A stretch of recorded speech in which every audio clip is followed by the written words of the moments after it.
Hi, my name is Todd Cole. I'm here to talk to you about someone I admired and I could call a friend, Mr. Rogers. He has many books about him for adults and children, and then he has written many books to support what he was teaching on his show. Many of the things for adults that he talked about was silence and the appreciation for silence. And I'll be speaking about that in a minute.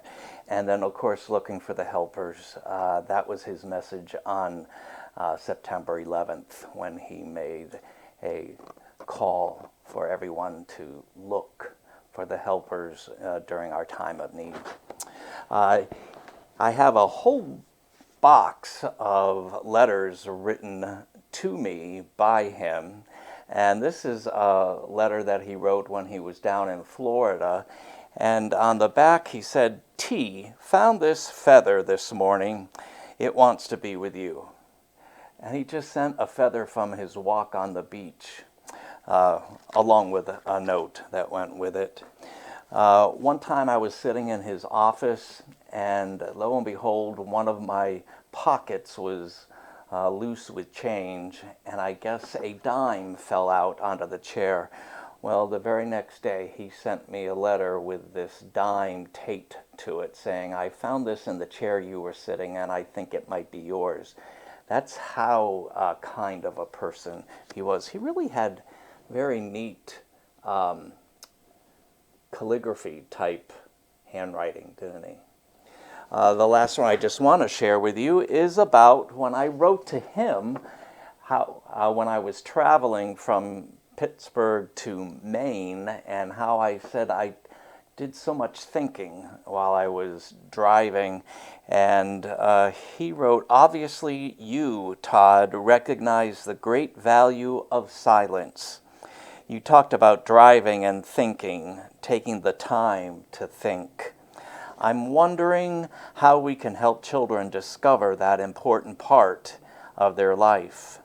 How can we help them understand that nourishing their souls through silence is a very important, very deep thing to do? Thank you for all you do and are in this journey. Again, many thanks for your great thoughtfulness, Fred." This book was written by Maxwell King, and they had a book launch maybe 3 years ago down in Pittsburgh at the Science Center, and you were able to buy his book right then and there because it was the book launch. And I got to see Joanne, Fred's wife, who was still living at the time, and I got to thank her in front of everyone for allowing us to have a lot of Mr. Rogers in our life, meaning that she was willing to share him with us. And she had to sacrifice a lot of time, I would imagine, because his neighborhood took up so much time. The Good Neighbor, the life and work of Fred Rogers, and it does talk about silence in here. As it does here, the words of wisdom from America's most beloved neighbor. This one too, there's a couple of them just like this. The World According to Mr. Rogers, and each page just has a quote from him that can be used as a springboard for many speeches that you might want to give. Use that as a beginning for your speech. This one is written by someone that is a native of New Wilmington, Mr. Rogers' neighborhood. "Everything I need to know I learned from Mr. Rogers' neighborhood." Remember the book, Everything I Needed to Know I Learned in Kindergarten? Well, this is a takeoff from it. Kindness and Wonder, Why Mr. Rogers Matters Now More Than Ever. I think we can all agree with that. Here's some of his essays that he has written, and they're all put together in this book. "Dear Mr. Rogers, does it ever rain in your neighborhood?" And these are letters from kids. that he certainly answered. He answered every letter that he received. The Simple Faith of Mr. Rogers, and he speaks of silence there. And this is the latest one that just came out. Fred Rogers, The Last Interview and Other Conversations, with the introduction by David Pianculli. Boy, I miss him. Okay, and then all of his books that he has written, and then storybooks about his life for kids. But this one, Who Am I, has a picture, photograph on each page of this child doing something with a family member or friend. And she has a hearing aid, much like I do too. And never talks about it. It's just part of the photograph. So he was very good about accepting everybody's differences and not calling attention to them too. What I liked about all his books too that he wrote was that they all had photographs. So they were real kids in real situations. So Making Friends, Let's Talk About It, Extraordinary Friends, The New Baby, When the New Baby Comes, When a Pet Dies, even Going to the Potty. Now there's some books that are about his life. You Are My Friend, words by Amy Reed. Now my favorite of all is this one.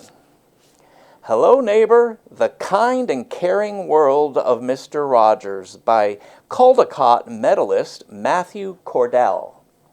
I'm going to show you a few pictures from here that I really adore.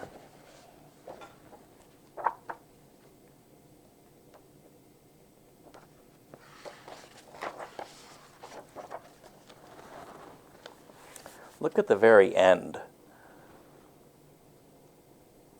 He's walking with all different types of kids. He's not leading the way. He's just part of the group. Some are in wheelchairs. Some have red hair. Some have brown hair. Some have freckles. Some have dark skin, light skin. I just loved his message that he liked everyone just the way you are. Here's another one. Fred's Big Feelings, The Life and Legacy of Mr. Rogers. This is written by Laura Renauld and illustrations by Bridget Berriger. This shows where he had to stay inside because he had a bad case of asthma as a child. And so he wasn't allowed to go out and play during the summer like many of his classmates. So he stayed inside and made puppets and talked to them and had conversations. So you can see where his land of make-believe came to be. Then this page shows how he didn't like what he saw on television, and he didn't think it should be something that the kids were exposed to. So he decided to create television that he thought was meaningful. And there he is. I actually sat behind the tree with him when he was with X the Owl. And I held his script as he talked and held his puppet. So really cool guy. And you know, there's many different types of paraphernalia out there. But I have a lunchbox and of course the trolley. And if you were to come visit me, you would see many framed pictures of myself with him, but also large posters, one that says, "You make each day a special day. You know how by just being you." So there's many around here that show my love and affection for this great man. I wish there were more Mr. Rogers in the world. But remember to use silence and appreciate silence. And remember to look for the helpers. And share the life of this great man with your young children. And, oh, he has a game. Oh, here it is. And it's just a card game. But it's really for older people, adults who are experiencing the nostalgia of King Friday and all the other characters. And you have to trade cards from each other's hand to make pairs. But it's really for the adult to relive their childhood. So that's kind of cool too. So many things out there that will help us celebrate Mr. Rogers. Thanks for listening.